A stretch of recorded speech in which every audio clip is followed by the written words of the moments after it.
laa tudd. waaw sama rôle ci chantier bi man maa yore pompe à béton bi. pompe à béton maa ko yore man ak kii Touré Cheikh Touré kii moo yore tuppi bi Basirou. léegi bu ñu doon wax pompe à béton. waaw mooy lan. pompe à béton ni ma la ko mën a expliquer pour mu leer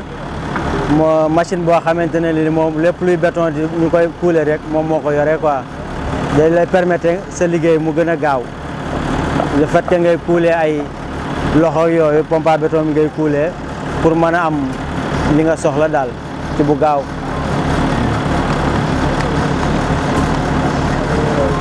tey bu amul woon ci chantier bi nu muy demee. non kii bu amul woon ci chantier bi liggéey bu yéex lay nekk maanaam wala boog mën naa ni sax doo mën a àgg benn niveau bi daal parce que kii rôle am ni ma la ko mën a expliquer day couler 41 mètres cubes minimum par heure ci béton.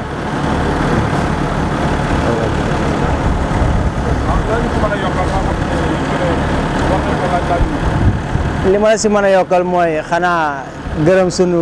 directeur bi mu ñu indilee matériel bi nga xamante ne nii matériel bu mucc ayub la parce que machine yi boo koy xool daanaka bëriwul fii nii te daf ñu ko indil rien que pour liggéey bi jëm kanam daal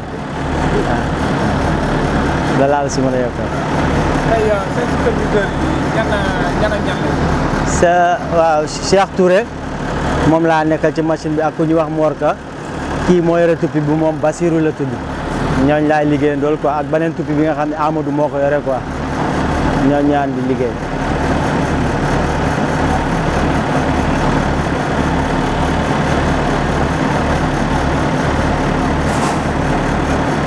waaw man maa ngi tudd Bassirou Cissé oto bi ngeen di gis ni camion bi moom la ñuy wax tuppi moom moo yor wàllu mélange béton bi moom la ñuy indi di ko jox pompe bi bon ñaar lañ am na beneen bu ñu wax ku ñu wax Amadou Faye moo yor bu Salem bu rouge bi bii DX la 370 moom mooy mélange béton bi ñoo ko jëlee central di ko indi fii ci chantier bi waaw. tey jii loolu lan la. tuppi soo ko déggee maanaam moom mooy transporter béton bu tooy bi moom la ñuy mélanger depuis central di ko indi fii ci chantier bi waaw. bu amul woon nu muy demee. waaw bu naa ne bu amuloon daanaka comme li ko Moussa waxee sax ci pompe bi rek liggéey bi du gaaw ni mu war a gaawee parce que ñun ay béton lañ ci fekk te bétonnière yi seen liggéey bon vraiment bon gaaw na gaawul mais kii moo gën a efficace moo gën a gaaw parce que da ngay mélanger lu mat ay 8 mètres cubes 9 mètres ba 10 mètres cubes di ko indi te loolu vraiment bétonnière mënu ko def donc loolu avantage la ci bétonnière boo xoolee cuve bi nii li muy tourné nii bon vraiment cubage bi li muy jël bëri na trop. bu ñëwee bu sottee bu amee 2 3 rek vraiment nag quantité bi nga soxla dëgg-dëgg surface da nga koy am waaw. léegi tey kon mën nga ma wax dama yaa ngi may joxe dama kilifa yi matuwaay yi jël nañ ko. waaw jël nañ matukaay yu wóor comme ni nga ko waxee rek ki nga xam ne mooy suñu directeur muy Abdoulaye Ka vraiment mi ngi def lu rafet mi ngi di améliorer toujours liggéey bi vraiment ci ay anam yu leer ku gis tuppi yi nga xam ne vraiment am na yéene def lu raw lii. man maa ngi koy gërëm bu baax franchement bi nga xam ne wóolu na ma ba jox ma li nga xam ne mooy tuppi bii boo xoolee moom moo mujjee wàcc ma am confiance jox ma ko maa ngi koy remercier bu baax ci loolu bu ñu sañoon nag mu gën ko yokk liggéey bi gën a gaaw na gaaw mais mu gën a gaaw bu gën a gaaw rek vraiment suñu day am solo trop. kon daal nee na yéen doyalugu leen dara. waaw ñun moom la rek moom may bañ lu mu weex la ñun dañ ko suul. waaw incha allah waaw. léegi superviseurs yi nga xam ne moom lañ leen boole. ah. asalaamaaleykum maa ngi leen nuyu bu baax di rafetlu sa liggéey man la Mbaye Ka di superviseur ci chantier bi Touba Météo. tey jii liggéey bi boo ko doon nag ci wàllu liggéey bi yow ak ñi nga xam ne ñoom lañ la boole tey jii lan mooy sa bilan. waaw bilan liggéey bi ñun ñëpp ñoo ko gis presque xale bi gën a suufee sax ci chantier bi soo ko laajoon ne ko bilan bi dana la mën a wax bilan bi kon ñëpp xam nañ ne bilan bi moom benn la avancé na liggéey bi ci avancé yi anam yi gën a gaaw ak anam yi nga xam ne moom lañ wax ne moom lañuy liggéey ak anam yi nga xam ne liggéey bu rafet noonu lay doxee da gis nga ko nii comme UFR Sylla ba léegi nga xam ne moo nekk ci wetu forage gis nga ko boobu presque pare na ñu ngi ci seconde œuvre bi bâtiment EFR Sila 2 bi di nekk ci en face ginnaaw derrière bureau bi gis nga ko boobu tamit presque pare na EFR 3 comme d'hab Majalis bi ñu ngi ci 3e niveau bi 3e étage Majalis A2 gis nga ko comme d'hab tamit gis nga ko ñu ngi ci bibliothèque bi ni di couler bi mi ngi en cours nii béton baa ngi ko presque ñu ngi ci 50% de la rajo bi kon normalement liggéey bi moom vraiment ça va vraiment. waaw di leeral tamit tuuti rek loo xam lu mat a leeral la ci wàllum déroulement chantier bi ak wàllum effectif yeeg lépp boo xoolee fii am nañ fi ay conducteurs des travaux ñu naan ay technicien bâtiment yi am nañ fi tamit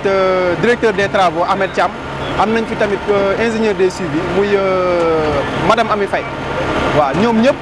ñu ngi ci liggéey bi te ñu ngi koy def nu mu waree dinañ xëy si heure dinañ wàcc heure ba ci tamit ci manœuvre yi ak ci ouvrier yi fi nekk ndax boo xoolee chantier bu mel nii pour nga liggéeyloo si ay nit dina metti trop ndax conditions yi dafa metti tàng na liggéey bi metti na waaye ñoom li leen war ci liggéey bi ak seen liggéey bi lu mu metti ñu ngi si ñu ngi xool liggéey bi nu mu baaxee ak nu mu rafetee ñu siy góorgóorlu di ci def seen kéemtalaay kàttan dinañ xëy si heure dinañ wàcc heure te neex nañoo liggéeyal aussi loo leen wax ci ni liggéey bi nii lay doxee rek dinañ ci sawar def ci seen kéemtalaay kàttan ba defee ko ni ñu ko waxee boo xoolee amuñu suñu liggéey dafa nekk loo xam dafa xaw a complexe muy laboratoire mun nga ñëw fekk ñu gazé béton boo xamante ni xaw na bari ndox wala mu xaw a kii fluide tuuti nga ñëw ne leen béton bi baaxul xam nga loolu boo koy def ouvrier boo xamante ni liggéey bi dafa metti tàng day metti si moom waaye ñoom lu ci mënti am rek dinañ ko ànd ak esprit tranquille xool bu baax li ñu leen di wax ñu jaar ci de ce fait liggéey bi boo xoolee du am benn problème du am benn discussion du am dara parce que ku nekk hiérarchie bi fi nekk ku nekk boo amee sa kilifa li nga war a wax ak moom rek di nga dem ci moom directement wax ko ba ci ñun bu ñu waree wax ak ñoom dañuy ñëw jaar seen chef de chantier jaar seen i technicien ba pare doo ko ñëw si ñoom di leen di wax loolu tamit ñu ngi ciy santaale suñu directeur général ndax moom jaarale na lépp ci ordre quoi boo xoolee ku ci nekk sa place teg na la fa ku ci nekk li nga war a wax dina la bàyyi nga wax ko ku ci nekk tamit li nga war a def dina bàyyi nga def ko ci sa coobare waaw loolu tamit ñu ngi ciy remercier suñu directeur général muy Abdou Lahad Ka bu baax a baax a baax.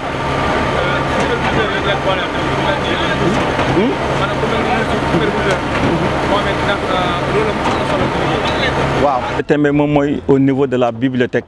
nga xamante ni moo nekk ci zone administration bi bibliothèque bi nag dafa nekk loo xamante ni benn partie la benn pàcc la ci université bi muy université boo xamante ni université du Xaadimu Rasuul nga xamante ni Serigne Mountakha Mbacké moo doyloo Abdou Lahad Ka di Touba Matériaux jox ko responsabilité bi donc nag actuellement bibliothèque bi ñu nekk am na ci ay volets yoo xamante ni wala ay répondants yoo xamante ni mat na sóoraale puisque déjà dafa nekk bâtiment boo xamante ni presque moom mooy 9e bâtiment bu Touba Matériaux commencé ginnaaw bu mu tàmbalee ci Majalis teg ci UFR science islamique et langue arabe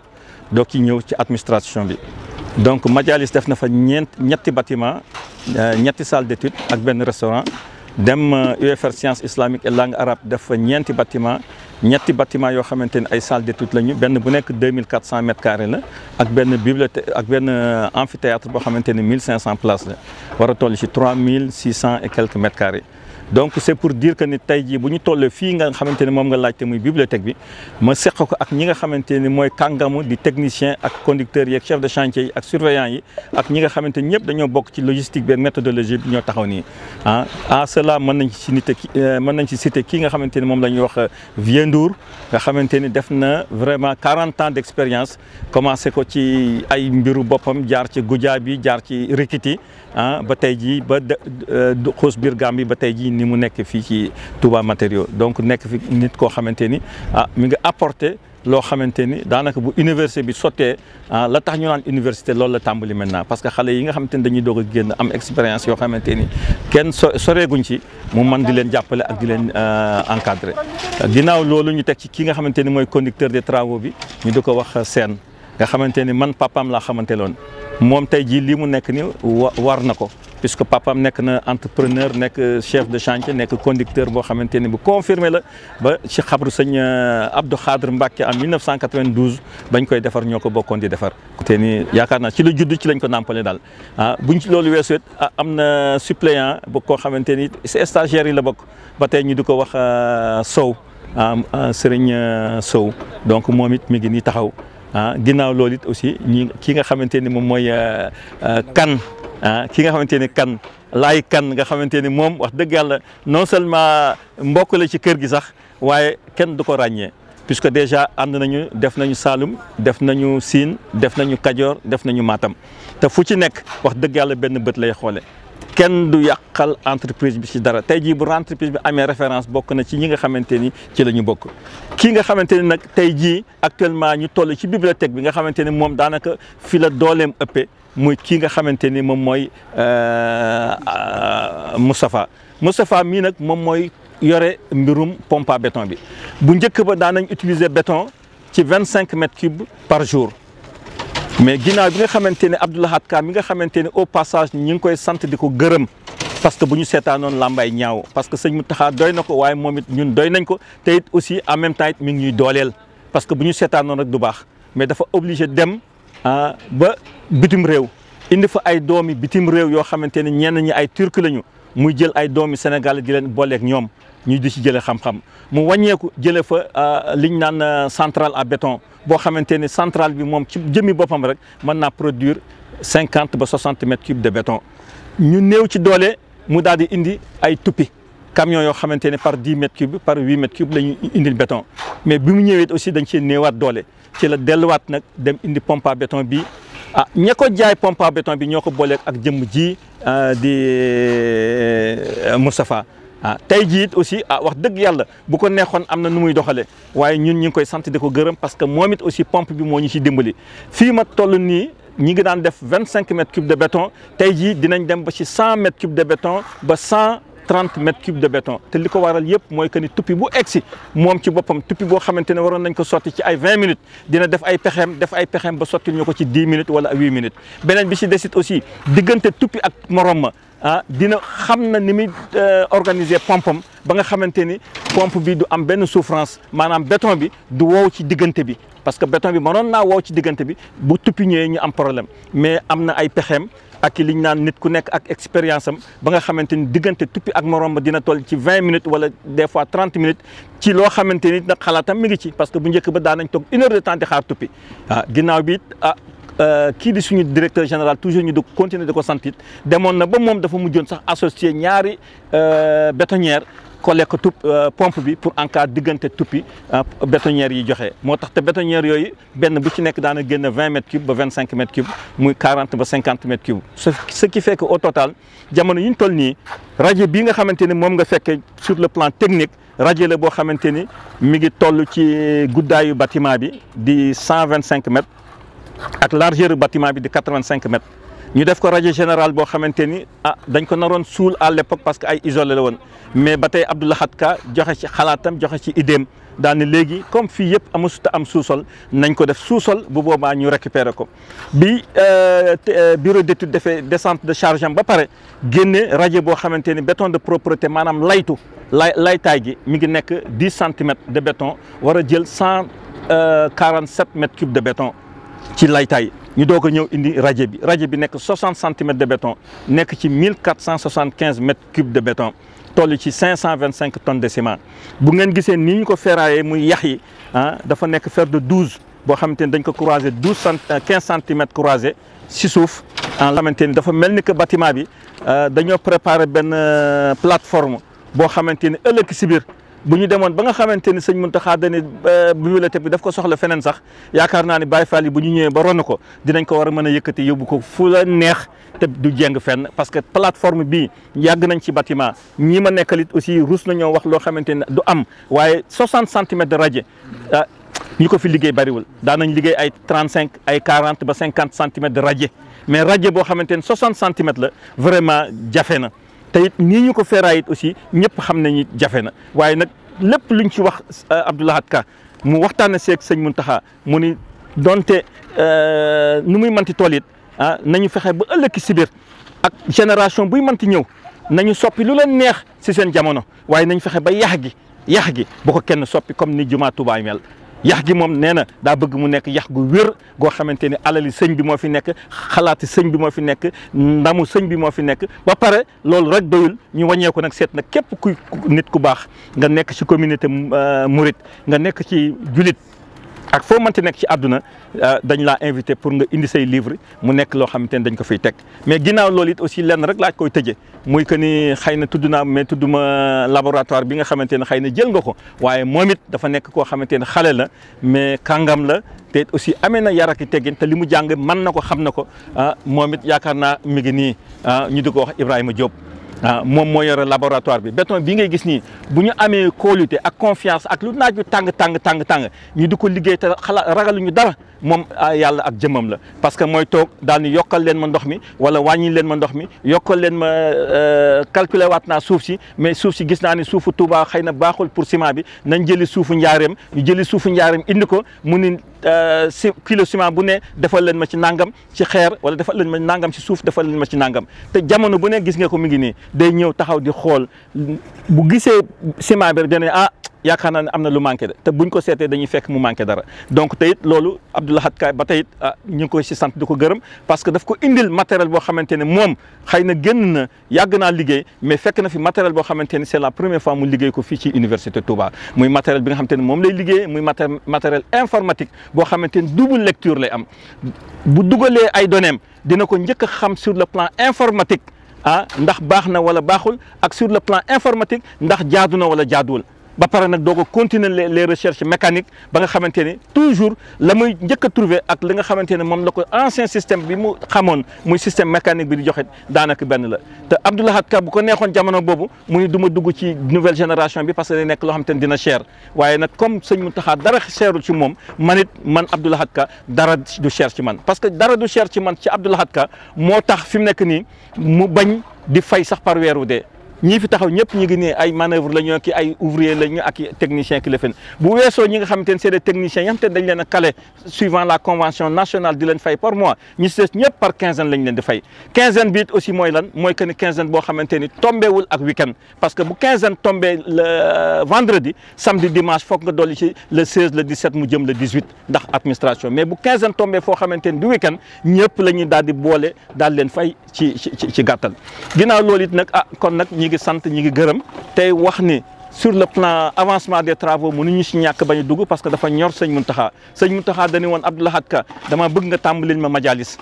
boo paree doog cee teg UFR ak leneen loo fay teg ñu tàmbali majalis booba ak léegi ak yeneen bâtiment yi nga xam te def nañ ko ci UFR science islamique et langue arabe doog a ñëw ci administration bi booba ak léegi ñu ngi toll ci 9 mois yoo xamante ni yenn saa yi nga manqué lii wala nga manqué laa ci bañ ko lim waaye nag terewul lépp géré nañ ko ci biir 9 mois yi actuellement suivant avancement des travaux bu Touba matériaux en gros œuvre mën nañ ne presque àgg na fi mu nekk ni 55% mais bu ñu ko jëlee bâtiment par bâtiment am na bâtiment yu ak 90% de gros œuvre am na bâtiment yu ak 98% de gros œuvre am na bâtiment yoo xamante ni ñu ngi si 50% tey jii benn bâtiment moo fi nekk boo xamante ni moom lañ tuddee bâtiment témoin bi nga xamante ni moo war a jël seconde œuvre maanaam lu jëm ci carrelage jëm ci électricité jëm ci plomberie jëm ci peinture ak menuiserie aluminium bâtiment boobu la ñuy wax ni nañ ko équiper fii ak 1 mois def fa lu fa war woo ñi nga xamante ni ñoom ñoo fi nekkal sëriñ bi ñu apprécier daal ni lii baax na ci ñun lii nangu nañ ko lii nanguwuñ ko ba lépp ñu tënk ko bu ñu tënkee loolu nag loolu la ñu obligé def ko ci yeneen bâtiment yi nga xamante ni parce que 9 bâtiments yi Touba matériaux def nekk 36 000 mètres carrés aujourd'hui am na ci 6 bâtiments yoo xamante ni actuellement bis bu ñu valider seconde œuvre bi 6 bâtiments yooyu yëpp dinañ ko mën a def finition ça veut dire que dès le 24 mois bi ñu joxe woon ñun jàpp nañ ni fu ñu defee at luñ ci teg yaakaar naa ne bu ñu joxewul lépp it lu ëpp ci bâtiment yi Touba matériaux amee dina ko joxe incha allahu rabbi